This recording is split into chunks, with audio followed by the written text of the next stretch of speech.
The Odyssey by Homer, translated by Samuel Butler. Book 13. Thus did he speak, and they all held their peace throughout the covered cloister, enthralled by the charm of his story, till presently Alcinous began to speak. "Ulysses," said he, "now that you have reached my house, I doubt not you will get home without further misadventure, no matter how much you have suffered in the past. To you others, however, who come here night after night to drink my choicest wine and listen to my bard, I would insist as follows. Our guest has already packed up the clothes, wrought gold, and other valuables which you have brought for his acceptance.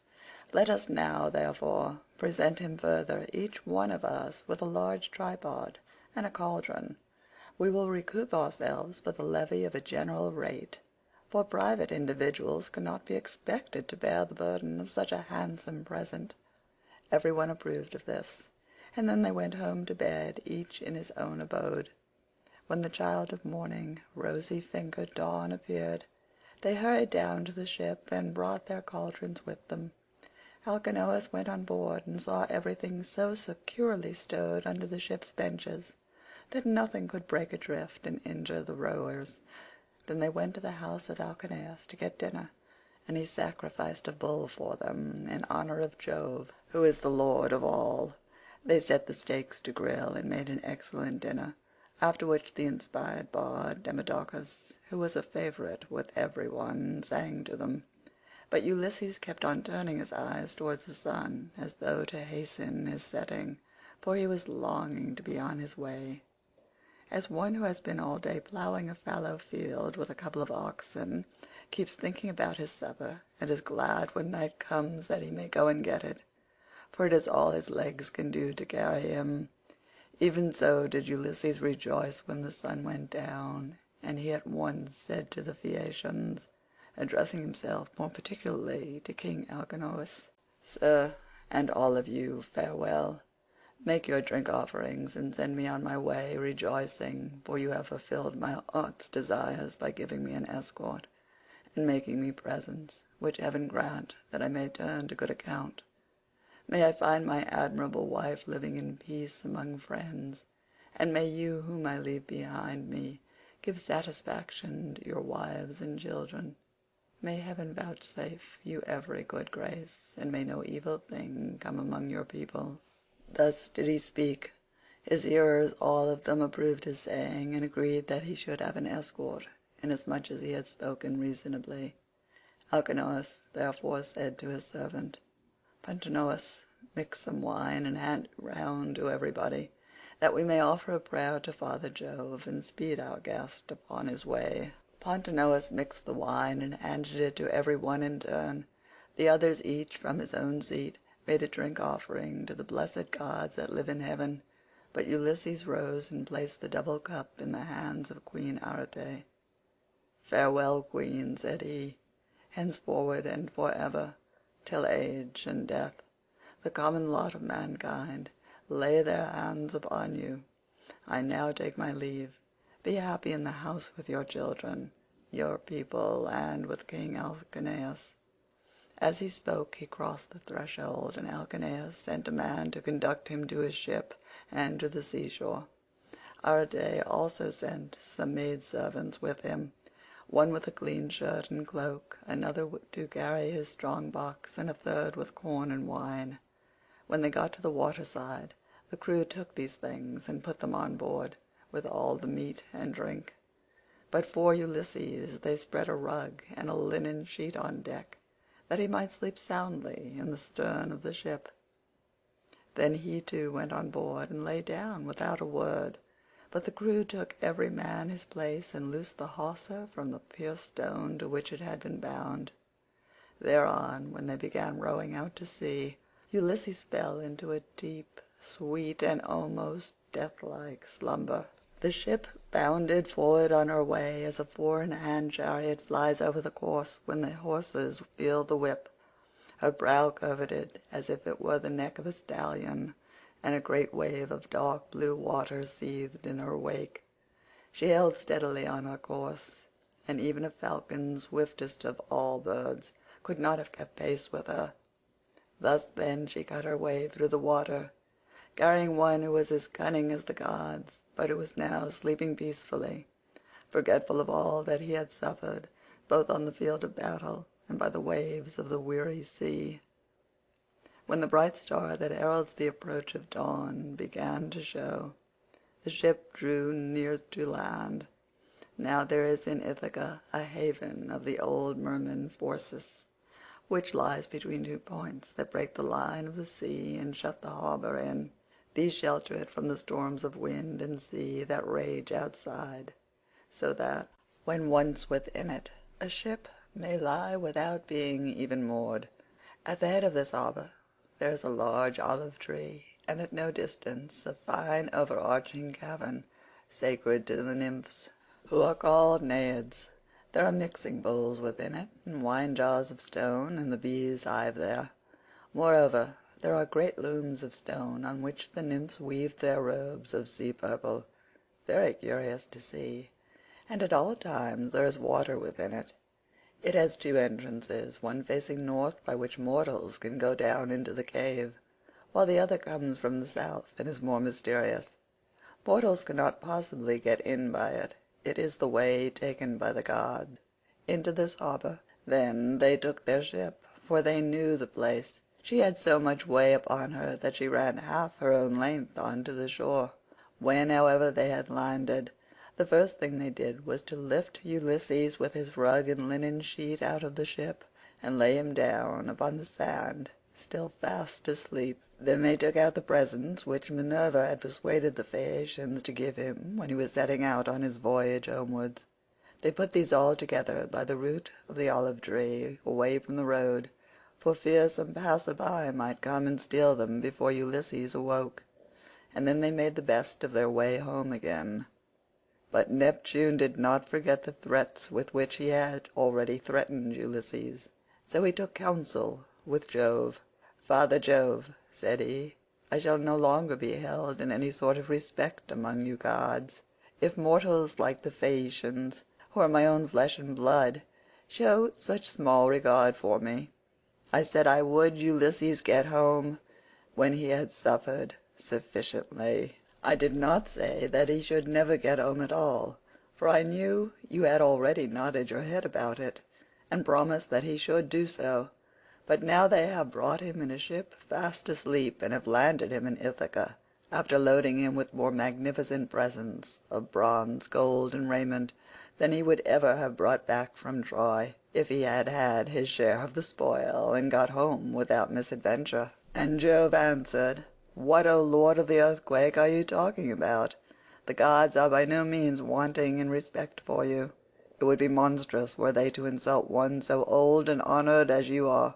As regards mortals, however, if any of them is indulging in insolence and treating you disrespectfully, it will always rest with yourself to deal with him as you may think proper, so do just as you please." "I should have done so at once," replied Neptune, "if I were not anxious to avoid anything that might displease you. Now, therefore, I should like to wreck the Phaeacian ship as it is returning from its escort. This will stop them from escorting people in future, and I should also like to bury their city under a huge mountain." "My good friend," answered Jove, "I should recommend you at the very moment when the people from the city are watching the ship on her way, to turn it into a rock near the land and looking like a ship. This will astonish everybody, and you can then bury their city under the mountain." When earth-encircling Neptune heard this, he went to Scheria, where the Phaeacians live, and stayed there till the ship, which was making rapid way, had got close in. Then he went up to it, turned it into stone, and drove it down with the flat of his hand so as to root it in the ground. After this he went away. The Phaeacians then began talking among themselves, and one would turn towards his neighbour, saying, "Bless my heart, who is it that can have rooted the ship in the sea just as she was getting into port? We could see the whole of her only a moment ago." This is how they talked, but they knew nothing about it, and Alcinous said, "I remember now the old prophecy of my father. He said that Neptune would be angry with us for taking everyone so safely over the sea, and would one day wreck a Phaeacian ship if it was returning from an escort, and bury our city under a high mountain. This is what my old father used to say, and now it is all coming true. Now therefore let us all do as I say. In the first place, we must leave off giving people escorts when they come here, and in the next let us sacrifice 12 picked bulls to Neptune, that he may have mercy upon us and not bury our city under the high mountain." When the people heard this, they were afraid and got ready the bulls. Thus did the chiefs and rulers of the Phaeacians to King Neptune, standing round his altar, and at the same time Ulysses woke up once more upon his own soil. He had been so long away that he did not know it again. Moreover, Jove's daughter Minerva had made it a foggy day, so that people might not know of his having come, and that she might tell him everything without either his wife or his fellow citizens and friends recognizing him, until he had taken his revenge upon the wicked suitors. Everything, therefore, seemed quite different to him. The long straight tracks, the harbours, the precipices, and the goodly trees appeared all changed as he started up and looked upon his native land. So he smote his thighs with the flat of his hands and cried aloud despairingly. "Alas!" he exclaimed, "among what manner of people am I fallen? Are they savage and uncivilized, or hospitable and humane? Where shall I put all this treasure, and which way shall I go? I wish I had stayed over there with the Phaeacians, or I could have gone to some other great chief who would have been good to me and given me an escort. As it is, I do not know where to put my treasure, and I cannot leave it here for fear somebody else should get hold of it." In good truth, the chiefs and rulers of the Phaeacians have not been dealing fairly by me, and have left me in the wrong country. They said they would take me back to Ithaca, and they have not done so. May Jove, the protector of suppliants, chastise them, for he watches over everybody, and punishes those who do wrong. Still, I suppose I must count my goods, and see if the crew have gone off with any of them. He counted his goodly coppers and cauldrons, his gold and all his clothes, but there was nothing missing. Still he kept grieving about not being in his own country, and wandered up and down by the shore of the sounding sea, bewailing his hard fate. Then Minerva came up to him, disguised as a young shepherd of delicate and princely mien, with a good cloak folded double about her shoulders. She had sandals on her comely feet, and held a javelin in her hand. Ulysses was glad when he saw her, and went straight up to her. "My friend," said he, "you are the first person whom I have met with in this country. I salute you, therefore, and beg you to be well disposed toward me.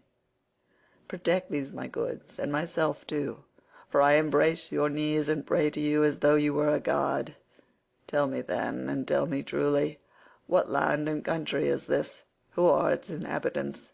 Am I on an island, or is this the seaboard of some continent?" Minerva answered, "Stranger, you must be very simple, or must have come from somewhere a long way off, not to know what country this is. It is a very celebrated place, and everybody knows it, east and west. It is rugged, and not a good driving country, but it is by no means a bit island for what there is of it. It grows any quantity of corn, and also wine, for it is watered both by rain and dew. It breeds cattle also, and goats. All kinds of timber grow here, and there are watering places where the water never runs dry. So, sir, the name of Ithaca is known even as far as Troy, which I understand to be a long way off from this Achaean country." Ulysses was glad at finding himself, as Minerva told him, in his own country, and he began to answer, but he did not speak the truth, and made up a lying story in the instinctive wiliness of his heart. "I heard of Ithaca," said he, "when I was in Crete beyond the seas, and now it seems I have reached it with all these treasures. I have left as much more behind me for my children, but am flying because I killed Orsilochus, son of Idomeneus, the fleetest runner in Crete.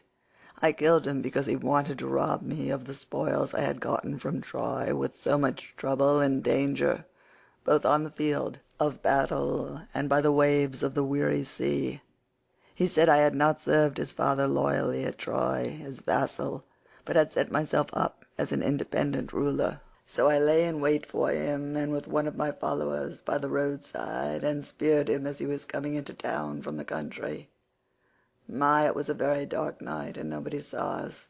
It was not known, therefore, that I had killed him, and as soon as I had done so I went to the ship and besought the owners, who were Phoenicians, to take me on board and set me in Pylos or in Elis, where the Epeans rule, giving them as much spoil as satisfied them. They meant no guile, but the wind drove them off their course, and we sailed on till we came hither by night. It was all we could do to get inside the harbour, and none of us said a word about supper, though we wanted it badly. But we all went on shore and lay down just as we were. I was very tired and fell asleep directly, so they took my goods out of the ship and placed them beside me where I was lying on the sand. Then they sailed away to Sidonia, and I was left here in great distress of mind." Such was his story, but Minerva smiled and caressed him with her hand. Then she took the form of a woman, fair, stately, and wise. "He must be indeed a shifty, lying fellow," said she, "who could surpass you in all manner of craft, even though you had a god for your antagonist. Dare-devil that you are, full of guile, unwearying in deceit, can you not drop your tricks and your instinctive falsehood even now that you are in your own country again? We will say no more, however, about this, for we can both of us deceive upon occasion. You are the most accomplished counselor and orator among all mankind, while I for diplomacy and subtlety have no equal among the gods. Did you not know Jove's daughter Minerva, me, who have been ever with you, who kept watch over you in all your troubles, and who made the Phaeacians take so great a liking to you? And now again I am come here to talk things over with you, and help you to hide the treasure I made the Phaeacians give you. I want to tell you about the troubles that await you in your own house. You have got to face them, but tell no one, neither man nor woman, that you have come home again. Bear everything, and put up with every man's insolence without a word." And Ulysses answered, "A man, goddess, may know a great deal, but you are so constantly changing your appearance that when he meets you it is a hard matter for him to know whether it is you or not. This much, however, I know exceedingly well. You were very kind to me as long as we Achaeans were fighting before Troy, but from the day on which we went on board ship, after having sacked the city of Priam and heaven dispersed us, from that day, Minerva, I saw no more of you, and cannot ever remember your coming to my ship to help me in a difficulty. I had to wander on sick and sorry till the gods delivered me from evil, and I reached the city of the Phaeacians, where you encouraged me and took me into the town. And now, I beseech you in your father's name, tell me the truth, for I do not believe I am really back in Ithaca. I am in some other country, and you are mocking me and deceiving me in all you have been saying. Tell me then truly, have I really got back to my own country?" "You are always taking something of that sort into your head," replied Minerva, "and that is why I cannot desert you in your afflictions. You are so plausible, shrewd, and shifty. Anyone but yourself, on returning from so long a voyage, would at once have gone home to see his wife and children. But you do not seem to care about asking after them, or hearing any news about them, till you have exploited your wife, who remains at home vainly grieving for you, and having no peace, night or day, for the tears she sheds on your behalf. As for my not coming near you, I was never uneasy about you, for I was certain you would get back safely, though you would lose all your men, and I did not wish to quarrel with my uncle Neptune, who never forgave you for having blinded his son. I will now, however, point out to you the lie of the land, and you will then perhaps believe me. This is the haven of the old merman Phorcys, and here is the olive tree that grows at the head of it. Near it is the cave sacred to the Naiads. Here too is the overarching cavern in which you have offered many an acceptable hecatomb to the nymphs, and this is the wooded mountain Neritum." As she spoke, the goddess dispersed the mist, and the land appeared. Then Ulysses rejoiced at finding himself again in his own land, and kissed the bounteous soil, He lifted up his hands and prayed to the nymphs, saying, "Neaid nymphs, daughters of Jove, I made sure that I was never again to see you. Now therefore I greet you with all loving salutations, and I will bring you offerings as in the old days, if Jove's redoubtable daughter will grant me life and bring my son to manhood." "Take heart, and do not trouble yourself about that," rejoined Minerva. "Let us rather set about stowing your things at once in the cave, where they will be quite safe. Let us see how we can best manage it all." Therewith she went down into the cave to look for the safest hiding places, while Ulysses brought up all the treasure of gold, bronze, and good clothing which the Phaeacians had given him. They stowed everything carefully away, and Minerva set a stone against the door of the cave. Then the two sat down by the root of the great olive and consulted how to compass the destruction of the wicked suitors. "Ulysses," said Minerva, "noble son of Laertes, think how you can lay hands on these disreputable people who have been lording it in your house these 3 years, courting your wife and making wedding presents to her, while she does nothing but lament your absence, giving hope and sending you encouraging messages to every one of them, but meaning the very opposite of all she says." And Ulysses answered, "In good truth, goddess, it seems I should have come to much the same bad end in my own house as Agamemnon did, if you had not given me such timely information. Advise me how I shall best avenge myself. Stand by my side and put your courage into my heart, as on the day when we loosed Troy's fair diadem from her brow.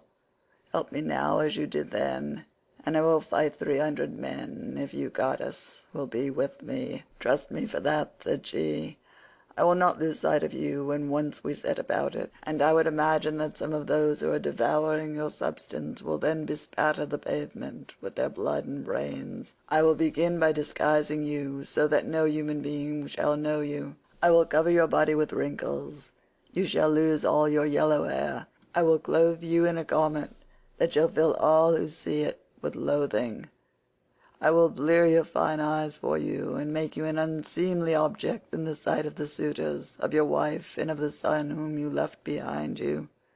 Then go at once to the swineherd who is in charge of your pigs. He has been always well affected towards you, and is devoted to Penelope and your son.